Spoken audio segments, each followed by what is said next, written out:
আজকে আমরা যে গাছটির উপকারিতা নিয়ে আলোচনা করতে চলেছি, এই গাছটি সকলেই কম বেশি চেনেন। ছোটবেলার খেলার সাথী ছিল অনেকেরই। গাছটির আসল নাম দণ্ডকলস অথবা শ্বেতাদ্রোণ। অনেকে আবার ছোটবেলায় এটিকে মধু গাছ নামেও চিনতে পারেন, কারণ এর যে সাদা ফুলটি দেখতে পাচ্ছেন, এই ফুলটির পেছনে মধুর মতো মিষ্টি একটি পদার্থ পাওয়া যেত, যা ছোটবেলায় অনেক ছেলেমেয়েরাই খেয়ে আনন্দ লাভ করত। তবে এই গাছটি ছোটবেলার খেলার সাথী হয়ে থাকলেও অনেকেই জানেন না এর ঔষধি গুণাবলী সম্পর্কে। আজকে আপনাদেরকে জানাবো দণ্ডকলস গাছের পরিচয়, এর ঔষধি গুণাবলী সম্পর্কে। যদি আপনার শরীরে কোথাও চুলকানি, র্যাশ, অ্যালার্জি, একজিমা, খোস, পাচড়া, দাউদ, বিখাউজ ইত্যাদি সমস্যা থেকে থাকে, তবে এই পাতার ব্যবহারে আপনি উপকার লাভ করতে পারবেন। পেটের গ্যাস, অ্যাসিডিটি থেকে শুরু করে বাতের ব্যথা, শরীরের যে কোনো ব্যথা, পেট ফাঁপা রোগের ক্ষেত্রেও এই গাছটি ব্যবহার করা হয়ে থাকে। কোন রোগে কিভাবে ব্যবহার করলে উপকার পাবেন জানতে সম্পূর্ণ ভিডিও জুড়ে আমার সাথে থাকতে হবে। Hello viewers, welcome to my channel Labani's kitchen and blogs. সকলের কাছে অনুরোধ থাকবে, আপনারা যারা আজকে এই চ্যানেলে নতুন, তারা অবশ্যই স্বাস্থ্য বিষয়ক এমনই উপকারী ভিডিওগুলো পেতে চ্যানেলটি সাবস্ক্রাইব করে পাশে থাকা বেল আইকনটি ক্লিক করে অল নোটিফিকেশনে ক্লিক করে দেবেন। এতে করে আমরা ভিডিও আপলোড করার সাথে নোটিফিকেশন আপনাদের কাছেই পৌঁছে যাবে। আপনারা আমাদের Facebook page Labani's kitchen and blogs follow করুন। চলুন এবারে মূল ভিডিওতে যাওয়া যাক। প্রথমে দণ্ডকলস গাছের পরিচয় সম্পর্কে জানি। দণ্ডকলস গাছের উচ্চতা 1 থেকে 1.5 মিটার পর্যন্ত হয়ে থাকে। বেশিরভাগ ক্ষেত্রে কয়েকটি গাছ একই সাথে জন্মে ঝোপালো আকার ধারণ করে। গাছের দণ্ড শাখা প্রশাখা সবুজ রঙের হয়ে থাকে। ফুলের রং হয় ধবধবে সাদা। সারা বছরই এই গাছটি দেখতে পাওয়া যায়। ফুল ফোটার আদর্শ সময় হচ্ছে মার্চ ও এপ্রিল মাস। সড়কের ধারে বিভিন্ন ফসলের জমিতে প্রাকৃতিকভাবে জন্মে ওঠে এই উদ্ভিদটি। এর সাদা ফুল মুখে দিলে মিষ্টি স্বাদ অনুভব হয়, আর পাতাগুলো তেতো স্বাদযুক্ত হয়ে থাকে। আঞ্চলিক ভাষায় একে অন্য নামেও ডাকা হতে পারে। আপনার এলাকায় কোন নামে ডাকা হয় কমেন্ট বক্সে অবশ্যই জানাবেন। কোথাও কোথাও এই গাছকে কানশিকা নামেও ডাকা হয়ে থাকে। দিন দিন এই উদ্ভিদটি কমে যাচ্ছে। আগে ব্যাপক হারে সড়কের ধারে পতিত জমিতে বিভিন্ন ফসলের বাগানে দেখা যেত এই গাছটি, কিন্তু এই ঔষধি গাছটি এখন অনেকটাই কমে গিয়েছে। তো যাই হোক না কেন, এই ঔষধি গাছটি চাইলে আপনি পতিত জমিতে অথবা ফসলের জমিতে পেয়ে যেতে পারেন। এই গাছটি যদি আপনার চোখের কাছে থেকে থাকে, তবে আপনি বিভিন্ন রোগের চিকিৎসায় এটিকে ব্যবহার করতে পারবেন। যাদের জ্বর, সর্দি কিংবা কাশির সমস্যা থেকে থাকে এবং তার থেকে পরিত্রাণ পাওয়ার জন্য সে কোনো ধরনের মেডিসিন সেবন করতে চাচ্ছে না, কারণ মেডিসিনের একটি সাইড ইফেক্ট আছে যা পরবর্তীতে শরীরকে আরো বেশি দুর্বল করে ফেলতে পারে, সেক্ষেত্রে তারা দণ্ডকলস গাছকে ব্যবহার করলে বুকের যে পুরনো কফ আছে, নাকের সর্দি আছে, তা বেরিয়ে যাবে। খুসখুসে কাশি, কফযুক্ত কাশি দূর হয়ে যাবে। এর জন্য এ পাতাকে বিশেষ নিয়মে ব্যবহার করতে হবে। দণ্ডকলস গাছের পরিচ্ছন্ন পাতা সংগ্রহ করে নিন।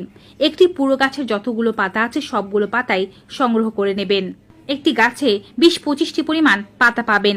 এই পাতাকে 1 চা চামচ পরিমাণ কালো জিরের সাথে সেদ্ধ করে নিতে হবে। সেদ্ধ করে জলটা শুকিয়ে এলে পাতা এবং কালো জিরে একসাথে ছেঁচে এর যে মিশ্রণটি পাবেন সেটিকে সেবন করতে হবে। টানা 3 থেকে 7 দিন সেবন করলেই উপকার লাভ করতে শুরু করবেন। কাশি হলে আরো বিশেষ নিয়মে এ পাতাটিকে ব্যবহার করতে পারেন।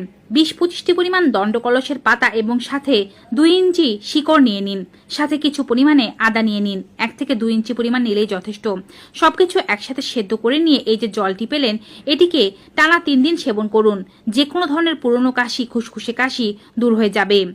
ছোট বাচ্চাদের যদি দীর্ঘ সময় ধরে সর্দি থাকে এবং তারা যদি ওষুধ সেবন করাতে না চান, তবে দণ্ডকলস গাছের ফুল তুলে সেই ফুলগুলোকে ভালোভাবে ধুয়ে নিতে হবে। 10 থেকে 12টি পরিমাণ ফুল নিলেই যথেষ্ট।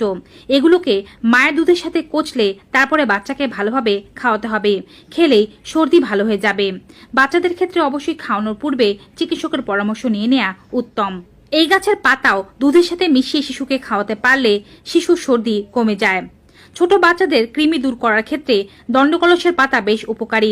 দণ্ডকলসের পাতার রস 1 চা চামচ করে নিয়মিত 4 থেকে 5 দিন খাওয়াতে পারলে বাচ্চাদের পেটের কৃমি কোনো প্রকারের ওষুধ ছাড়াই মরে যায়। যেহেতু এর স্বাদ কিছুটা তিতকুটে, তাই অনেক শিশুরাই খেতে চায় না। এক্ষেত্রে সামান্য মধুর সাথে মিশ্রিত করে খাওয়ানো যেতে পারে। তবে বড়দের ক্ষেত্রে ব্যবহার করতে চাইলে 1 টেবিল চামচ পরিমাণ খেতে হবে এবং তারা কোনো রকমের মধু বা চিনি ছাড়াই এ পাতার রস সকালবেলা খালি পেটে সেবন করবেন। চুলকানি রোগের ক্ষেত্রে এ পাতা খুবই উপকার করতে পারে। দণ্ডকলস পাতা শরীরের যে কোনো খাজ, বিখাউজ, চুলকানি, দাঁত, অ্যালার্জি, চর্মরোগ 24 ঘন্টার মধ্যে দূর করে ফেলতে পারে। বিশ্বাস না হলে আপনি একবার ব্যবহার করে দেখুন কিরকম উপকারিতা লাভ করছেন। যদি আপনার দেহে কোথাও চুলকানির সমস্যা থেকে থাকে সেক্ষেত্রে কিছু পরিমাণ পাতা সংগ্রহ করে ভালোভাবে ধুয়ে এর মধ্যে 1 ইঞ্চি পরিমাণ বা 2 ইঞ্চি পরিমাণ কাঁচা হলুদ দিয়ে দিন।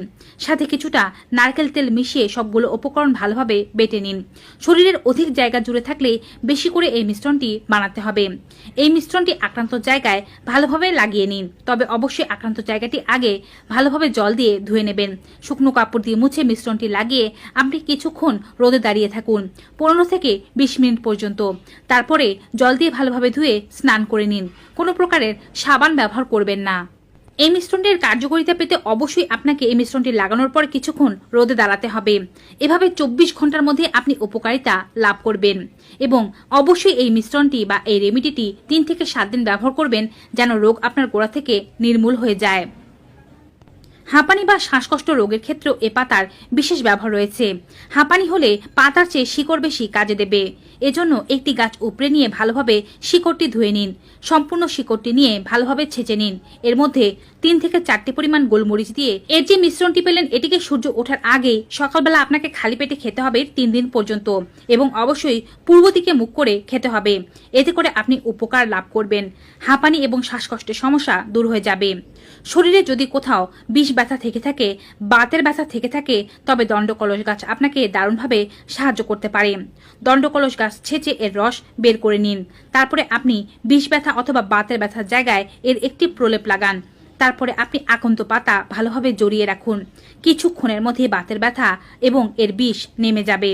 যদি শরীরের কোথাও ফুলে যায়, রক্ত জমে যায়, কিংবা হাত পায়ে ব্যথা হতে শুরু করে, হাত পায়ের হাড় বেঁকে যায়, ক্যালসিয়ামের অভাব দেখা দেয়, এর সাথে সাথে যদি শরীরের কোনো হাড় ভেঙে যাওয়ার মতো সমস্যা শুরু হয়, তবে আপনি দণ্ডকলস গাছকে বিশেষভাবে ব্যবহার করতে পারেন।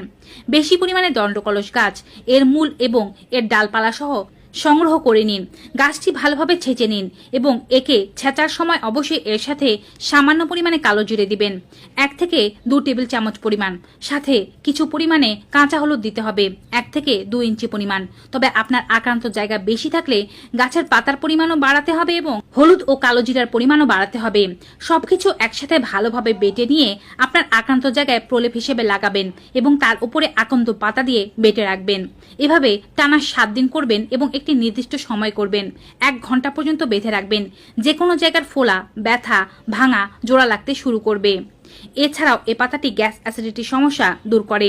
যাদের পেট ফাঁপা, পেটে ব্যথা, গ্যাস অ্যাসিডিটির সমস্যা আছে তারা 10-15টি পাতা ভালোভাবে বেটে সকালবেলা খালি পেটে সেবন করলে ব্যথার সমস্যা, পেট ফাঁপার সমস্যা দূর হয়ে যায়। এ পাতা অতিরিক্ত সেবন করলে মুখে জ্বালা পোড়ার সমস্যা দেখা দিতে পারে, তাই কখনোই অতিরিক্ত সেবন করবেন না। গর্ভবতী নারীরা এ পাতা সেবন করবেন না। বিশেষ কোনো ওষুধ যারা খাচ্ছেন তারা এ পাতা সেবন করবেন না। বাচ্চাদের খাওয়ানোর পূর্বে অবশ্যই ডক্টরের পরামর্শ নেবেন। ভিডিওটি কেমন লেগেছে কমেন্ট বক্স জানাতে ভুলবেন না। ভিডিওটি ভালো উপকারী মনে থাকলে অবশ্যই বেশি মাত্রায় like, comment, share and subscribe. দেখা হবে নতুন একটি ভিডিওতে নতুন কিছু উপকারী তথ্য নিয়ে। Till then good bye and take care.